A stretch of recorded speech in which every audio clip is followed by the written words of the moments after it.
Welcome to Unit 5, Lesson 6, Writing Equations for Exponential Functions.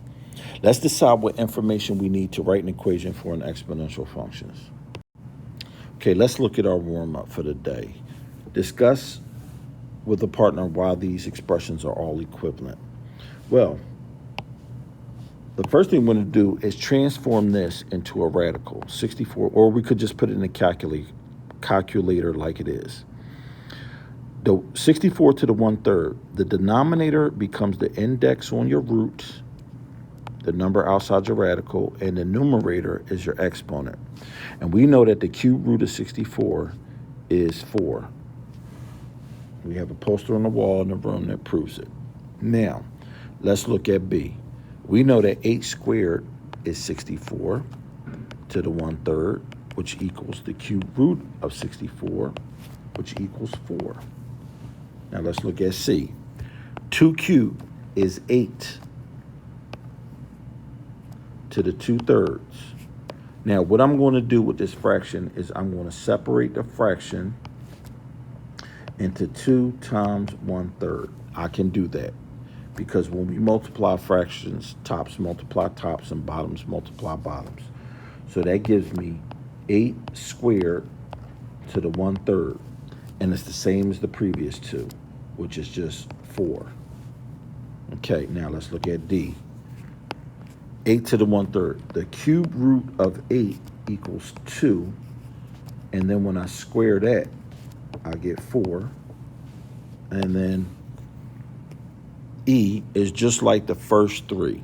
So I can either take the cube root of 8, 8 to the 1/3 and square it, or I could do 8 squared to the 1/3 power. Remember, when multiplying, it doesn't matter which order you go. So you'll still get 4 out because this one is like the first A, B, and C, and that one is like D. This one is like A, B, and C. You still get the same answer. Okay, here's a graph representing a function in this form. So we don't know what 0 is. What we want to try to do is get to 0. So we're going to take the point here and the point here. When we write our equation, it's going to give us the entire jump from -1 to +3. So when you write your equation, you have to understand what your time frame is or how many intervals you go. So let's do it. If we say our A is 9, that's our start.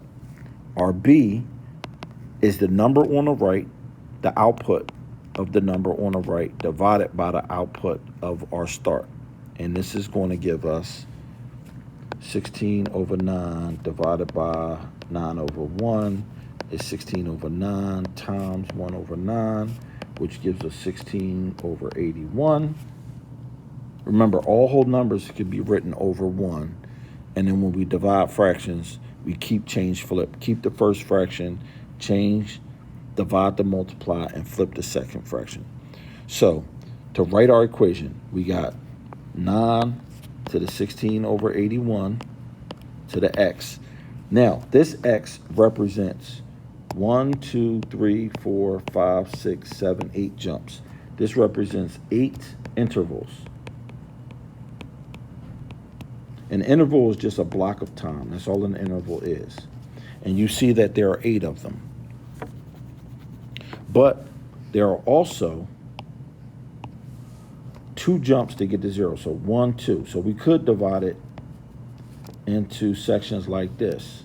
Every 2 jumps would also get us there. And we have 1, 2, 3, 4 intervals.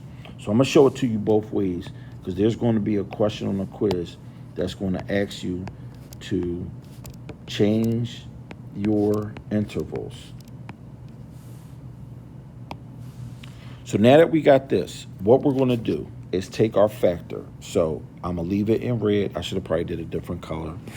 So if we take 16 over 81 and we raise it to the 1/8 power, this is for the red one. This is for each jump. Our factor will be, rounding to 4 decimal places, 0.8165. And this is x, where 8 intervals. So if we were using that equation, our equation would be 9 times 0.8165 to x, where x is 8 intervals. Now, let's do the blue one. Let's deal with the blue one, because this is very important. If you take 16/81 and you raise it to the 1/4, that gives us less jumps. We get 2/3, which is 0.6 repeating. And on the calculator, see 0.6666667. So that will give us 9 to the 2/3 to the x power, where x represents 4 intervals. Now, if you use the red equation, you go to x equals 2. You put this in, you go to x equals 2. I should have did that in red. I'm sorry. Let's do that in red. You go to x equals 2, and then y should be the output at 0, because we got to find a 0. If you use the blue equation, you're going to give me x equals 1, because it's only one jump to get to 0. We always write our equations from 0. And if you calculate both of them with x at 1 for the bottom equation, y will be 6. If you put the red equation in and you go 2 jumps, you'll be able at 0.599, I think 56 or something like that. It rounds to 6. Because we rounded off, round this number to 6. And so now our proper equation at 0, when y equals 0, y equals 6 to either equation, 0.8165 to the x for the smaller jumps, or for the blue equation, y equals 6 to the 2/3 x. You cannot have the same b when the interval size changes. So that's why I wanted to go over this question. This is a very important question, because you're going to have to do this on a quiz. Okay, back to your population. Start at 1,000. That's your A. I'm sorry about that. I thought I was on the thing. This is your A. It doubles. Doubles means times 2. That's your B. Every 10 hours. X equals 10 hours.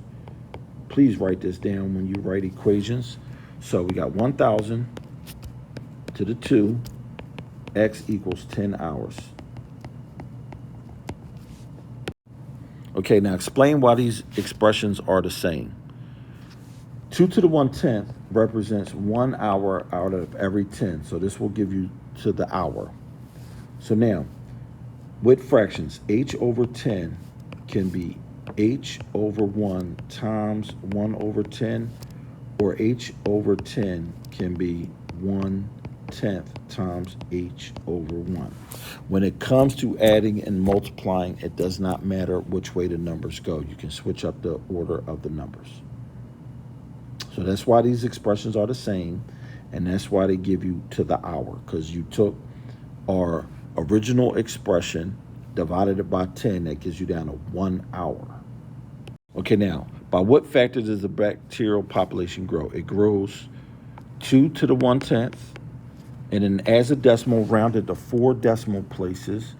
2⁻1 divided by 10 gives us 1.07177. That's 718. When you round, so the number was 1.071773463. Round to 4 decimal places. That's this right here. Look at the number to the right. If it's 5 to 9, add 1. If it's 0 to 4, if the number on the right, that's this number, is 0 to 4, add 0. So if the number to the right is 5 to 9, add 1. If it's 0 to 4, add 0. And then we round. We get our new number, 1.0718 to 1,000. This is our B, and this X represents 1 hour worth of time.